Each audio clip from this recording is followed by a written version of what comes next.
seja bem-vindo ao nosso módulo sobre a postura do contador de histórias e também entonação e expressão facial. Aqui nesse módulo nós vamos ter vários exercícios práticos para você estar bem preparado para contar a sua história com as entonações certas, a postura certa e usando expressões faciais e corporais para ajudar os seus ouvintes a realmente entrarem e vivenciarem aquela história.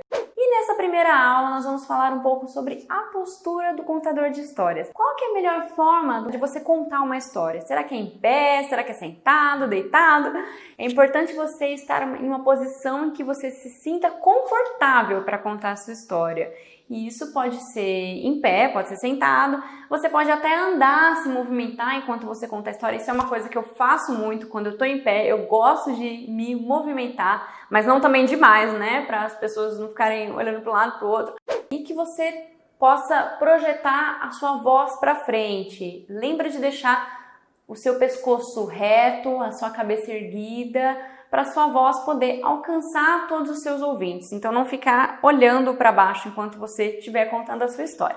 Lembra também de não mexer muito no seu corpo durante a sua contação, porque às vezes a gente tem manias, né? A gente tem o hábito de ficar mexendo no cabelo, ficar mexendo na nossa roupa, ajeitando a nossa roupa. Isso são coisas que tiram a atenção dos seus ouvintes. E às vezes você só vai perceber quando você se vê, né? Quando alguém filmar você, por isso que eu falo que é legal você ter uma pessoa filmando uma contação de história sua para você prestar atenção nesses detalhes, né? Se você tá, de repente, mexendo em alguma parte do seu corpo. Eu, por exemplo, tenho um amigo que a gente contava histórias em um grupo voluntário, ele é um senhor. A gente tava contando juntos, né? Às vezes a gente se revezava e ele tinha uma mania de, quando ele contava histórias, ficar mexendo na aliança, no dedo dele. Ele ficava assim, inclusive ele olhava também para baixo e ele ficava girando aquela aliança o tempo todo.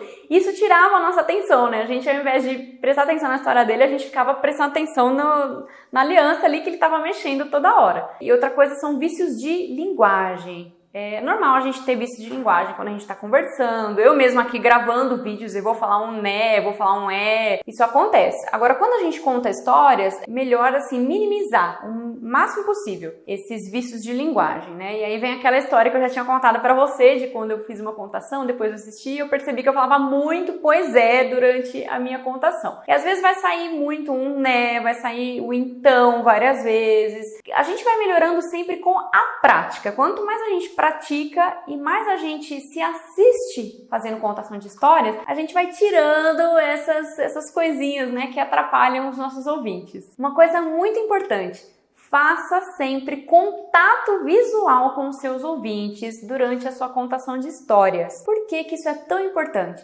Porque esse é o momento que você se conecta com os seus ouvintes. Você é aquele olho no olho e você pode ver no rosto deles a reação enquanto eles estão ouvindo a história. Por exemplo, em um momento de mistério, você vai ver as crianças com uma cara assim de expectativa, né? O que vai acontecer agora? Então você observa como que elas estão reagindo ao que você está falando, ao andamento da história. Ou às vezes você vai dar um susto, né, nos seus ouvintes, vai falar e de repente, é uma coisa que inclusive eu faço bastante nas minhas contações. Eu gosto de fazer quando chega aquele momento assim de mistério, né? Eu gosto muito de brincar durante as contações. Então eu faço uma pausa assim, aí eu falo, gente, agora vamos ficar todo mundo quietinho assim. De repente! Aí eu solto um de repente alto e as pessoas pulam da cadeira, as crianças pulam assim e fica super engraçado, né? A gente vê aquele olho aumentando na expectativa. Então, faça isso, né? Mantenha contato visual e observe as reações dos seus ouvintes. Até uma cara de alegria em um momento legal, um momento engraçado.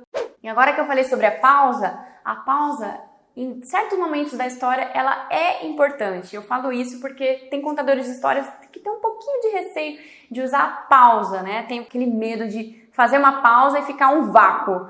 Mas não, a pausa ela é legal, como eu falei, para criar uma expectativa, para dar um momento de mistério e para deixar também os seus ouvintes dar alguns segundos para eles pensarem no que vai acontecer ali no próximo momento. Então, utilize, pratique também usar a pausa durante a sua contação de histórias. E é bom também prestar atenção na velocidade da sua fala. Eu mesma, eu tenho assim o hábito de falar mais rápido. Então, quando eu comecei a contar histórias profissionalmente, eu tinha que tomar muito cuidado, porque às vezes eu acabava atropelando as palavras durante a contação. E isso é uma coisa também pra gente prestar atenção, pra gente melhorar. Não falar rápido demais quando a gente tá contando uma história, pra não atropelar as palavras. E também não falar devagar demais, para não deixar os nossos ouvintes com sono, né? A gente tá falando muito pausado, muito devagar, aí acabou a animação deles. Eles não conseguem mais ouvir a história, mas eles vão acabar caindo no sono mesmo e dormindo. Então presta atenção na velocidade da sua fala. E preparação da sua voz. Isso é extremamente importante, fundamental. Você preparar a sua voz para contar a história. Por quê? A sua voz é o seu instrumento de trabalho, digamos assim, né? Principalmente se você é professora, professor, você precisa da sua voz. Se a sua voz falhar, você não consegue trabalhar, não é verdade?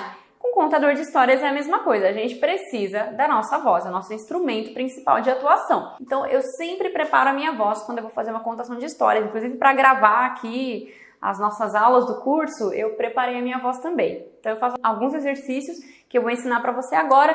Tem 2 que são muito simples e você pode fazer ali uns 5 minutos mesmo antes de começar a sua contação de histórias e antes de dar aula, se você é professor ou professora, tá? O primeiro é assim. Coloca a língua ali no meio.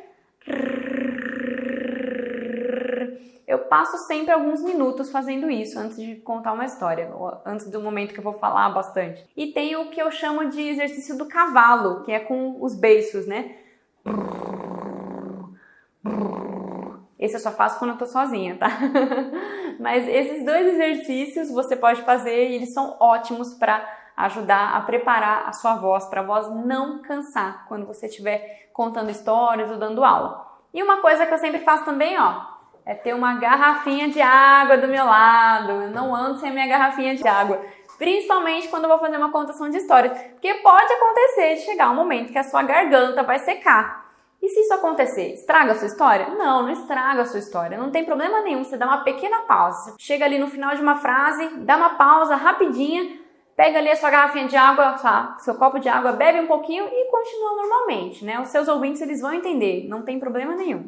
E vamos falar agora sobre a entonação, expressões faciais e corporais que são fundamentais para uma boa contação de histórias. Vamos então para a próxima aula.